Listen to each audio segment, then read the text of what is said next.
नमस्कार साथियों, मैं ओम प्रकाश कुमार स्वागत करता हूं आपके अपने YouTube channel Om Prakash Kumar science teacher में। आज हम पढ़ेंगे लेंस सूत्र, दर्पण सूत्र, आवर्धनता और लेंस की क्षमता। ये चार टॉपिक है, लेकिन चारों आपस में जुड़े हुए हैं और ये चारों फेकोलॉजी से संबंधित है, अर्थात लेंसों के अध्ययन से ही संबंधित है। तो आइए हम टॉपिक को स्टार्ट कर लेते हैं। देखो, एक बार क्या हुआ, मैं रास्ते से जा रहा था, रास्ते में मुझे एक बंदर मिला और मेरे को देख के वो बोला वुफ। मैंने कहा भाई हाँ ठीक है, तू लेंस सूत्र बोल रहा है। वो फिर बोला, मैंने कहा तेरे समझ में नहीं आएगा, नहीं समझ में आई तो इधर देख, VUF। वो मेरी तरफ देखता इधर, मैं कहता हूँ अब तू देखता जा। वो देखता गया, मैंने 1/1 में कर दिया, मैंने कहा तू देखता जा, इधर बराबर लगा दिया और यहाँ पे मैंने निशान लगा दिया माइनस का और बोला ये लेंस सूत्र है। वो फिर भी नहीं समझा, फिर बोला वो वुफ। तो मैंने कहा देख इधर, ये वुफ है, 1/V 1/U 1/F, ये बराबर। अब की बार मैंने यहाँ पे प्लस का लगा दिया, यहाँ पे प्लस लगा दिया तो ये हो गया दर्पण सूत्र। बंदर भी देख के खुश हो गया, बोला वाह क्या बात है, दर्पण सूत्र और लेंस सूत्र तो मेरे को याद है, मैं तो हमेशा ही बोलता रहता हूँ। तो आपको भी अगर बंदर की तरह बोलना आता है, कोई बात नहीं आता है तो भी आपको ये दोनों सूत्र याद हो जाते हैं। अब देखो यहाँ पे VU और F क्या है, हम इनको समझ लेते हैं। तो देखो मैं एक प्रतिबिंब का निर्माण कर देता हूँ यहाँ पे और उसमें समझेंगे कि ये क्या है। जैसे ये एक उत्तल लेंस है और यहाँ पे मैंने खींच दी इसकी मुख्य अक्ष, यहाँ पे मैंने कह दिया ये F वाला बिंदु है, इधर इसका F बिंदु यानी ये फोकस है। यहाँ पे मैंने किसी वस्तु को रखा। अब देखो इससे प्रतिबिंब कैसे बनेगा, एक किरण चलेगी समांतर और अपवर्तन के नियम हम जानते हैं कि अगर कोई किरण मुख्य अक्ष के समांतर जाती है तो अपवर्तन के बाद वो फोकस से होकर गुजरती है। दूसरा नियम, अगर कोई किरण फोकस से होकर जाती है तो अपवर्तन के बाद में वो समांतर हो जाती है। तीसरा नियम, अगर कोई किरण इस बिंदु पे आपतित होती है तो अपवर्तन के बाद में वो किरण सीधी जाती है। तो यहाँ पे तीनों किरणें मिलती है और प्रतिबिंब का निर्माण होता है। अब देखो तीन दूरियां समझनी होगी। पहला, इसका सबसे जो केंद्र का बिंदु होता है इसको कहते हैं प्रकाशिक केंद्र और इसको दर्शाते हैं O से। ये इंपॉर्टेंट बिंदु है, दर्पण का बीच का बिंदु है और जितनी भी दूरियां हम देखेंगे वो सारी की सारी दूरियां हैं वो प्रकाशिक केंद्र से ही काउंट की जाती है, यहीं से मापी जाती है। देखो सबसे पहले O से लेकर F तक की दूरी इसको बोलेंगे फोकस दूरी। दूसरा, ये जो अपन ने यहां रखा है इसको हम बोलते हैं बिंब और यहां जो बन रहा है उसको कहते हैं प्रतिबिंब। बिंब से लेकर O की जो दूरी है इस दूरी को कहते हैं U और यहां O से लेकर प्रतिबिंब की दूरी है उसको कहते हैं V। देखो तीन दूरियां हैं, मैं यहां और लिख देता हूं। F का मतलब है फोकस दूरी, कहां से कहां तक की, इस चित्र में O से लेकर F तक की दूरी है। उसके बाद में U है बिंब से प्रकाशिक केंद्र की दूरी,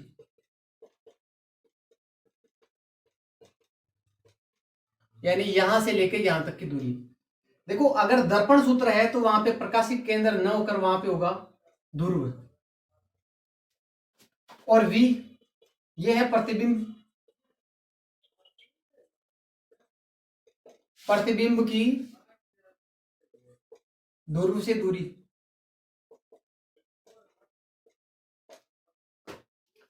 यानी यहां से O से लेकर यहां ये प्रतिबिंब बन रहा है, इस दूरी को अपन नाम दे दिए V।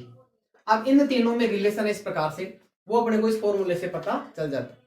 इनमें अगर अपने को दो राशियां दी हुई है तो तीसरी राशि हम ज्ञात कर सकते हैं। जैसे अगर ये और ये दे दे तो हम यहाँ पे F और U का मान रख देंगे, V का मान ज्ञात कर सकते हैं। कोई सी भी दो राशि दे दे हम तीसरी राशि निकाल सकते हैं। तो ये थे दर्पण सूत्र और लेंस सूत्र।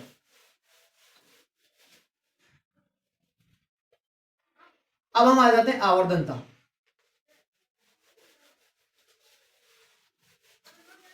आवर्धनता को कहा जाता है, अगर इंग्लिश में बात करें तो मैग्निफिकेशन।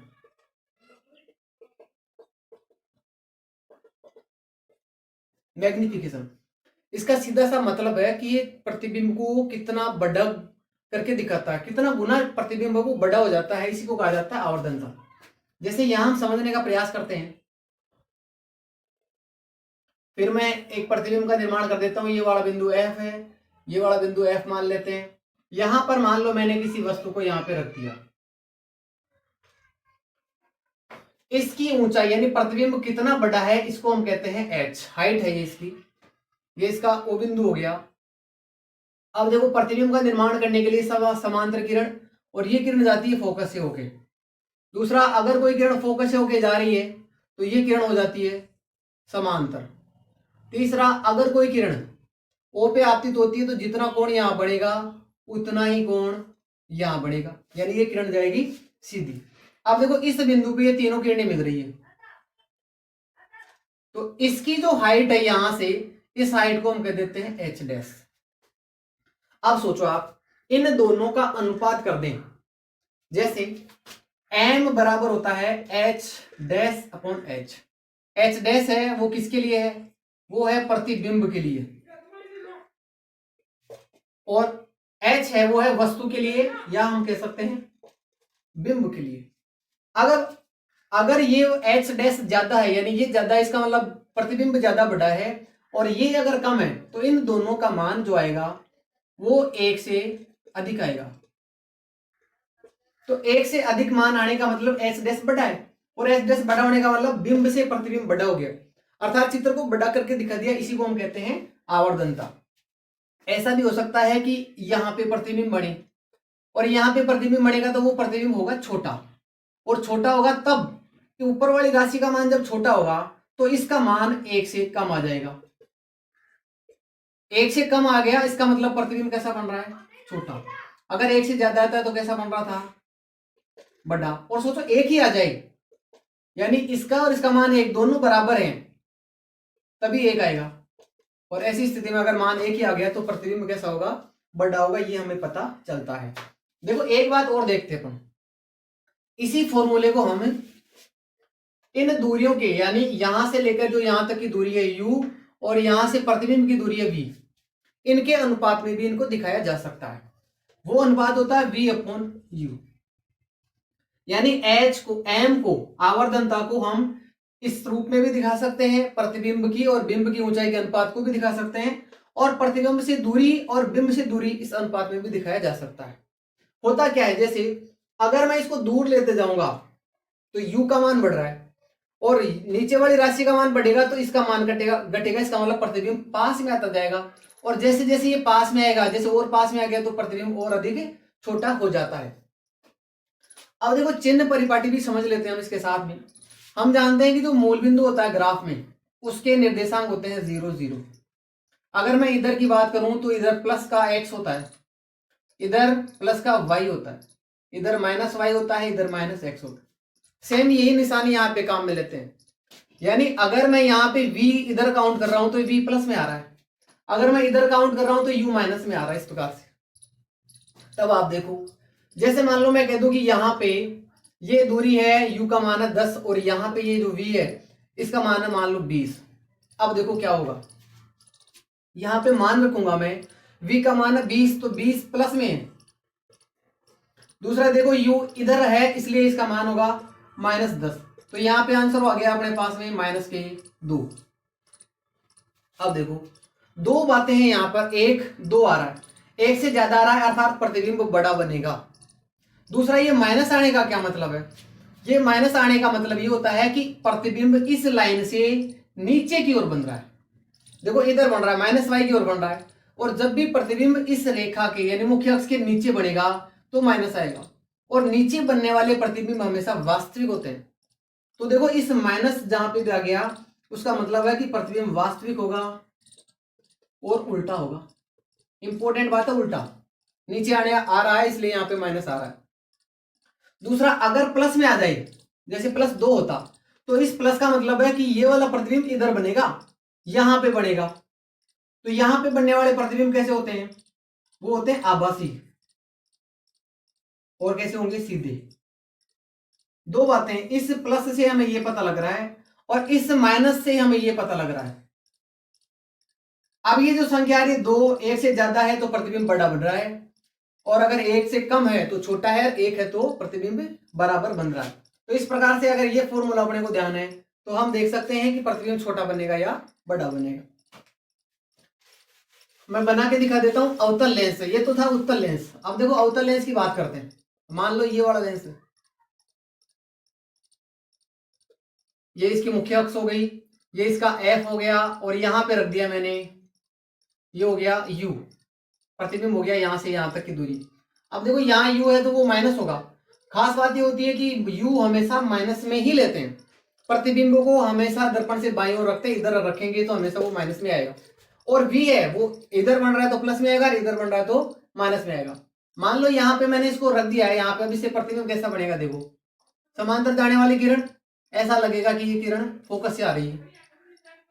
दूसरा, यहाँ पे आपतित होने वाली किरण सीधी जाएगी, जितना कोण ऊपर उतना नीचे, तो यहाँ पर प्रतिबिंब बनेगा। यहाँ पे प्रतिबिंब बना, देखो इसकी विशेषताएं क्या है, एक तो ये बन रहा सीधा और आभासी,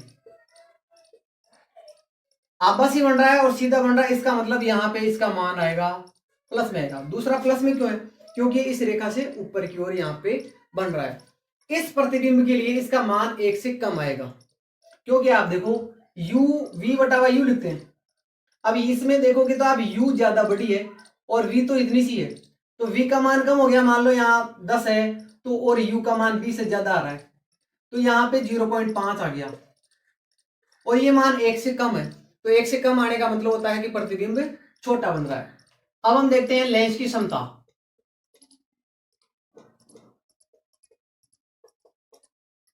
इंग्लिश में कहा जाता है पावर ऑफ लेंस, और पावर है तो इसका हम अक्सर काम में लेंगे P। देखो है क्या, मैं स्थितियां लेता हूं, दो स्थितियां, उत्तल लेंस है ये अपने पास में, ये इसकी मुख्य अक्ष, ये इसकी मुख्य अक्ष, यहाँ पे मैंने वस्तु को रख दिया। अब देखो इससे समांतर कोई किरण आती है तो वो फोकस से होके जाती है, और यहाँ पे वस्तु को रखा, इससे कोई समांतर किरण आती है वो फोकस से होके जाती है। ये वाला बिंदु कहलाता है फोकस, ये वाला बिंदु, ये वाला बिंदु कहलाता है प्रकाशीय केंद्र O, और O से लेकर F तक की दूरी को कहा जाता है फोकस दूरी। तो यहाँ पे भी आप देख पा रहे हैं इसकी भी फोकस दूरी ये वाली हो गई, O से लेकर F की दूरी।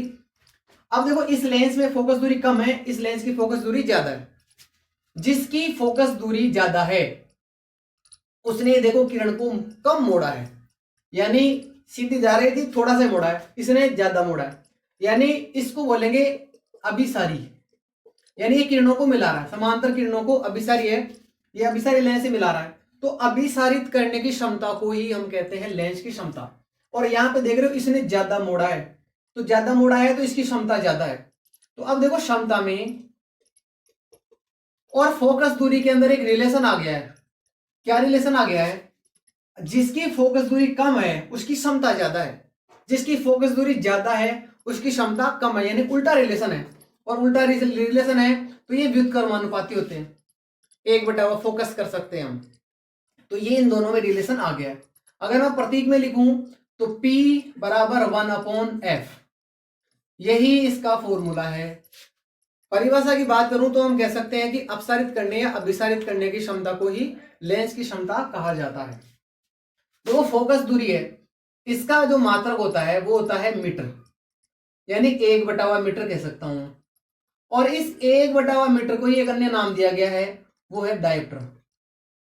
बहुत ही इंपॉर्टेंट प्रश्न है कि लेंस की क्षमता का मात्रक क्या है, 1/मीटर के दो या डायोप्टर के दो। डायोप्टर किसके बराबर है, 1/मीटर के ही बराबर है। अब देखो अगर मान लो एक से ज्यादा लेंस है